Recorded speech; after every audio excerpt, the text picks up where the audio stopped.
Like, share, and subscribe. You know the drill. Oh my god, it's Nobbinmaug. Half. The first half revisited. By Sam Zeline. Based upon the short story, Half, by Nobbinmaug.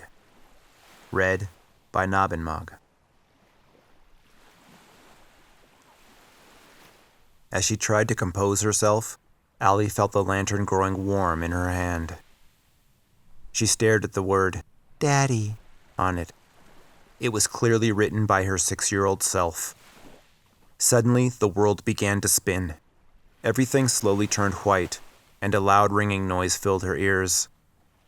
A pair of strong hands caught her just as she was about to collapse. It was Mr. Nelson, her neighbor, who had found the lantern earlier. He guided her to sit down as the crowd began to gather around them. Take deep breaths. Easy now. Allie blinked slowly as her vision returned. The lantern was still in her hands. She had been clutching it so tightly that her knuckles had turned white.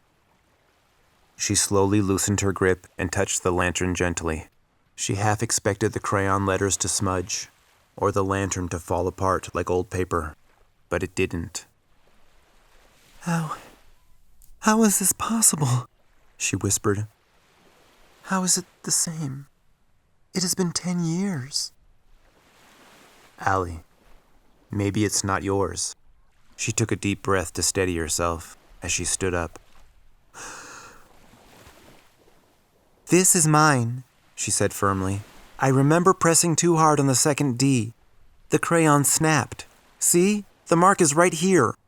She pointed at the tiny gap. Mr. Nelson was confused, and then uneasy. The people around them began whispering again. Maybe it drifted back. After 10 years? Against the tide? Someone must be playing a prank on us. Who would do that? Who could do that? It's an incredibly elaborate prank. One of these so-called influencers like Mr. Pest. They'll do anything for views and likes. Where do they... Allie stopped listening. Her heart was beating so fast she feared it would leap out of her chest. She felt the chill down her spine as a gust of cold wind swept across the beach. It went away as quickly as it came. The air was suddenly filled with a strange scent. It smelled almost metallic. The hairs on her arms stood up. Allie! She spun around to see her mother behind her. Honey, step away from the water. Allie froze. She did not realize how far she had wandered. There was something in the water that was calling to her. She looked around. The waves were too quiet. The lantern rustled softly in her hand, even though the air wasn't moving at all. Someone behind her gasped. Look! Over there! The whispers stopped immediately. Allie turned back to the water. The thick fog invaded her senses, clouding her vision and stealing her breath. The half-moon in its waxing gibbous phase shone through the fog like a beacon, giving the scene an eerie, sinister glow. Then she saw the shapes within it, dark shapes, people. They were moving towards Allie and the crowd. Allie squinted, trying to make them out clearly. Their steps were slow and heavy, pulled down by the weight of their wet clothes. Mom, Allie whispered, do you see that? Her mother grabbed her arm tightly. Allie, move away from the shore. Panic rippled through the crowd as everyone tried to back away from the figures emerging from the fog. Allie felt lightheaded, as if she might pass out at any minute, but she couldn't move. Her feet felt like they were stuck in the sand. The fog grew heavier as the figures drew nearer. Someone near her muttered, We are going to die. A cold shock ran through Allie's body, and she shivered uncontrollably. What? She asked, but before she could say anything further, the figures stepped fully out of the fog. Confusion swept through the crowd as they realized the figures were the people who had gone missing on Victoria Island. Allie scanned the group, and finally, she saw him. "Dad?" she whispered, and then she yelled, waving her hand. "Dad! Over here! Mom! Look, it's Dad!"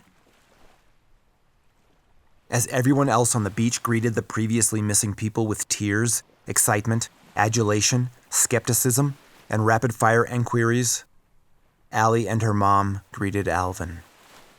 The questions poured out of her faster than she could think. "Daddy! Daddy! Where have you been? What happened to you?"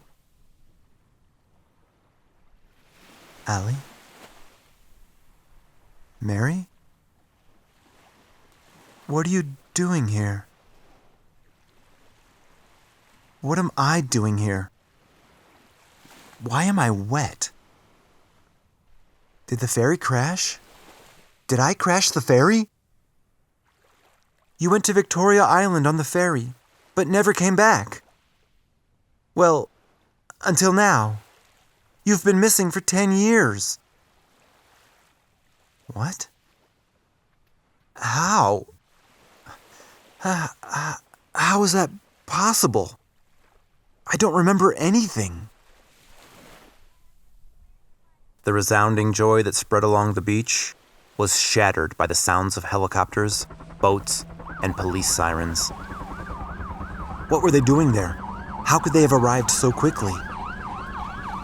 Silence crashed through the suffocating sounds. The sea became completely still. Additional silhouettes appeared in the fog. The shapes came closer and stopped right where the water touched the sand. Bursts of screams skipped along the waves. These silhouettes were not human. Minutes after finding her daddy, following a 10-year absence, the world as Allie knew it was about to be irrevocably altered.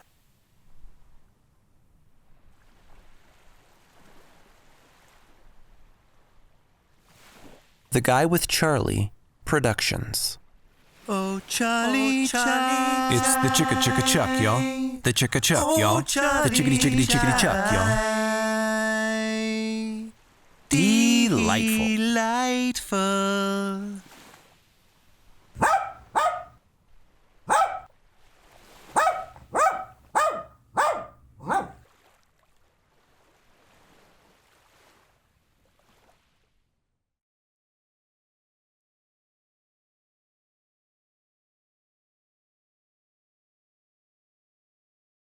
We're going to die!